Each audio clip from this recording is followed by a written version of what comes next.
Here at the NRA annual meetings in St. Louis, Missouri, it's an honor to be joined by Texas Governor Rick Perry. Governor Perry, good to see you, sir. Cam, it's good to be here. Thank you. What does the Second Amendment mean to you? Well, obviously, it's two of my favorite amendments are the Second and the 10th Amendment. So, being able to have your right to bear arms and for that matter, going jogging out in the country and a coyote tries to attack your daughter's dog, nice to have that Second Amendment right to defend your property. So whether it's your person or your property or whatever it might be, or for that matter, being able to have weapons for the recreational side of hunting, all of those are what the Second Amendment says to me, and it's why I stand for it so strongly every day. You know, when you were running for president, a lot of the media, it was almost kind of a joke between the New York and the Washington media about, you shot a coyote. Oh my God, the governor shot a coyote. But that's real life, and that's real. That's how people live in the rest of the country. How do you get that message across to the mainstream media? This is what people do every day. Well, it's why the NRA is so important. It's why having that membership and hopefully continuing membership. It's why making hunting, fishing, outdoor activities easier to be involved in is important for state legislators and governors to be engaged with on an active basis, so that people understand that it isn't the Wild West. It is day-to-day protecting your possessions, protecting yourself. Talk to those people whose child was attacked by a mountain lion out in West Texas, or the people who lost family in California by the attacks there. Then it's not a joke anymore. It's very serious. So being able to protect oneself, whether it's out in the wild or whether it's in New York City for that matter, would make a lot of sense to me. Governor, your legislature in Texas meets once every 2 years. And would that work in the rest of the country? Would you recommend that model for other states? Because other states seem that they would benefit from such a model. Yeah, for 140 days every other year is how long we meet. So I mean, it's as little damage as possible. And frankly, we get our work done. Right. We know we have a short period of time to get the work done, and then we go back and live under the laws of which we pass. It's a part-time legislature. I happen to think not only other states, but even in Washington, D.C., this country would be well served by part-time legislators, because then it's not their full-time job. Their full-time job's back home, working, maybe being a doctor, a lawyer, or a school teacher, or what have you. But when it's your full-time job, then you kind of feel like, I got to go do something. Right. Well, all too often doing something is not necessarily good for freedoms. They come up with restrictions. They come up with more hurdles to living your life as freely and with great liberty as you can. So absolutely, I'm a big fan of the 10th Amendment, obviously, of keeping our states sovereign right to be able to decide what's the best interest for their citizens, but also in limiting those legislative terms, and not the terms, but the legislative periods that they spend in time. If you have part-time legislature, that'll be a form of term limit that I think would serve pretty well. Tell me about your record of job creation in Texas. We hear it's a model nationwide. Obviously, it's a proud achievement for you. Just tell us about that. Well, the people of the state of Texas, hardworking folks, they just want government to basically not overtax them, not overregulate them, and to have a fair legal system that doesn't allow for oversuing, and then get out of the way. And it's a model that's worked well. And for the last decade, which I've been the governor for the last 10 plus years in Texas, we've put that type of framework into place. We are the #1 exporting state now for the, I think, 10th year in a row. CEO Magazine has chosen us as the best state to do business for the 7th year in a row.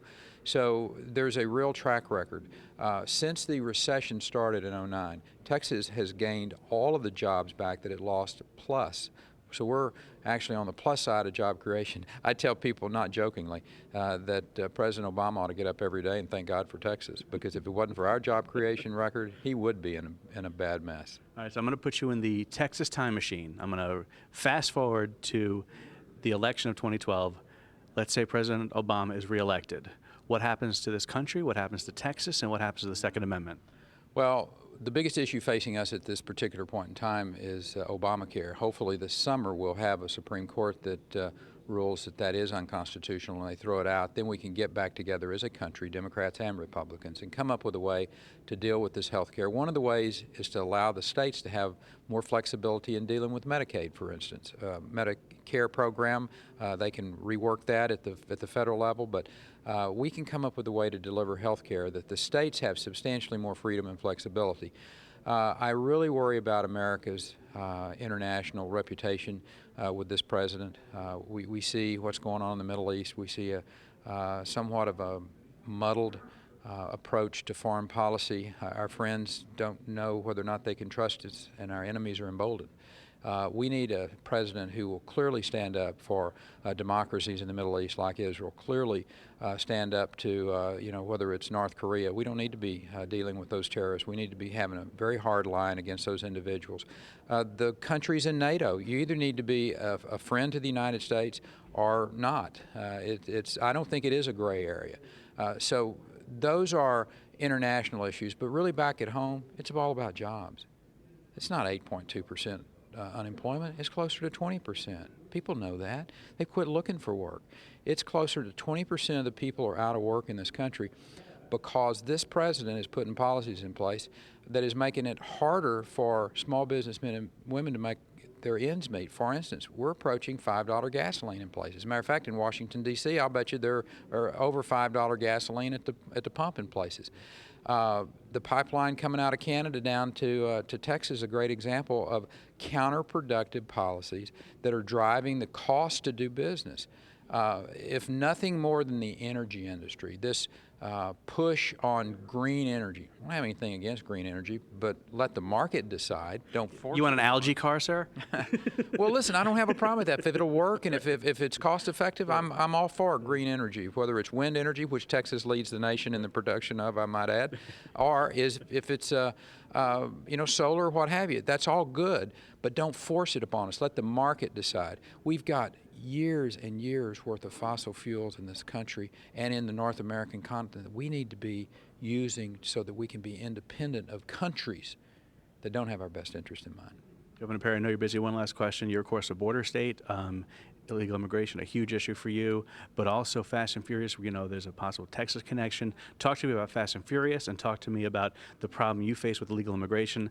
And it would seem that it would be nice if the Department of Justice would allow the states to do what they want and not have Eric Holder suing states. Well, what would be nice if the federal government actually did their job, their constitutionally mandated job of securing the border?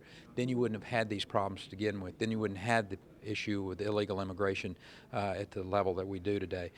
Back to Fast and Furious. This is an attorney general who I think, I will tell you from my perspective, I've lost confidence in him. He should resign. Not being able to stand up and say, I knew about this, is irresponsible on two fronts.